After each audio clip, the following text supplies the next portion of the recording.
So how much did you guys know about Vampire Academy before signing on to Vampire Academy?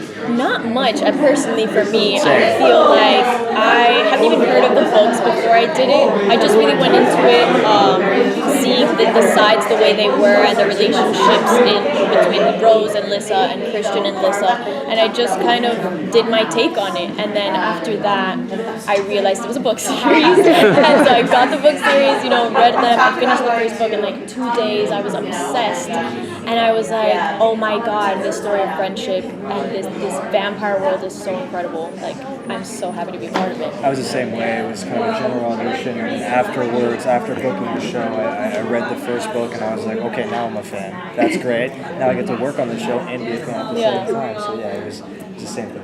And it was crazy too, because after we booked it, I think we all started really feeling like, oh wait, this is like a thing. Yeah, it's like a real thing. Like it was like, oh, it got released that we got cast. I was like, oh yeah, no big deal. And then soon there was like 50 edits of us with like Dragomir this and Face us like Photoshop making out and Photoshops together. And I was like, oh wow, like these fans like really like love these books. So it just feels like a responsibility and an honor to be like, wow, like we're the ones representing that.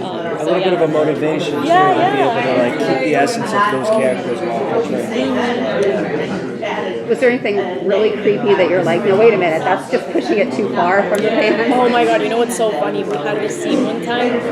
I wasn't in it, but I heard the story and it cracked me up. Jen, who plays Alberta, she's absolutely brilliant, and she had her first scene with the Strigoi. The Strigoi are like the evil vampires, and our makeup team, which was run by Ana Lozano, amazing as well. They really intricately made them so scary that while we were on set, it was like, okay, action, and she just goes, whoa! She's like, it's quite scary, isn't it? And then I was like, started crying, laughing, and she couldn't get through it because they were so creepy and scary in person. Because they had these like black teeth with the fangs and the red bloodshot eyes, and they're swinging at you too, like as they're trying to kill you in the show. I say the Strigoi were like really scary actually. Were you talking about the show or the fan edits? Both. Oh, like something creepy of like fan art. Oh my god. Do you remember that's what I thought? That was a great story. Do you remember that fan that we got that was like deep fakes of our face on the movie? Oh my god. That wasn't creepy. That was so weird to see like our face rendered onto other people. I was like, how do people do that? Like, so yeah, or like people would, because obviously in the books she's blonde, people would like Photoshop blonde hair on me, but it just didn't suit me. And so I was like, I know y'all want me to be blonde so bad, but like it doesn't look good. Like. So Andre, I know you've been in a number of big franchises, and this is just another one. How intimidating is that, and how intimidating is it for both of you to enter such a big world?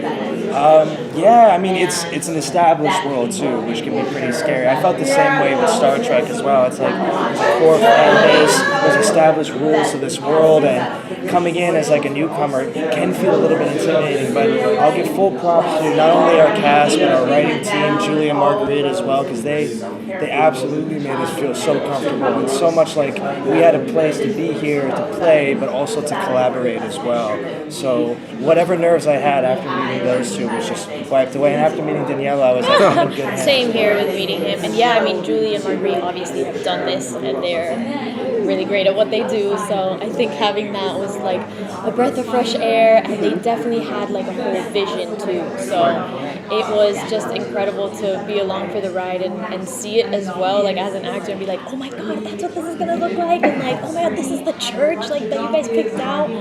They really created a whole world top to bottom, which was incredible. So how are the teeth? I didn't get to use teeth too much, but I do use them a little bit, and they were really interesting. The mold was like that gummy, disgusting thing, like when you make retainers.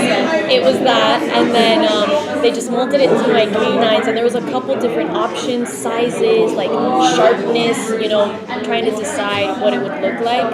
And then ultimately we went with like really sharp options in the end, and Julie kind of helped me how to do the bite and how to like tilt it in a way that looks good on camera and everything. And then when we finally got the final teeth, I guess it was a little too sharp, and my feeder was like, "Hey, just a little less, like just a little less pressure." And I was like, "Oh my god, am I like puncturing you and you're like bleeding out here?"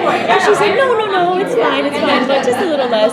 So I definitely learned how to bite properly. So for season 2, I will do it better. But yeah.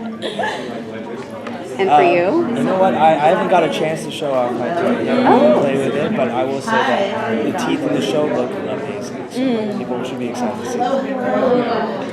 So these vampires have special powers, and they have to show that on the screen. What are you guys doing when you're trying to make fires and everything else? How do you visualize it? Oh yeah, I mean that's the great part about working on the show too. I really wanted to have a little bit of agency over the magic. You know, I didn't want it to be like just a set motion or set thing. So there are scenes where like everything that I envisioned out in the scene gets played out in the CGI. Like I get to play with the fire, I get to throw it up in the air, I get to catch it, I get to do stuff like that. And it was all just allowed by Julia Margaret to play around with.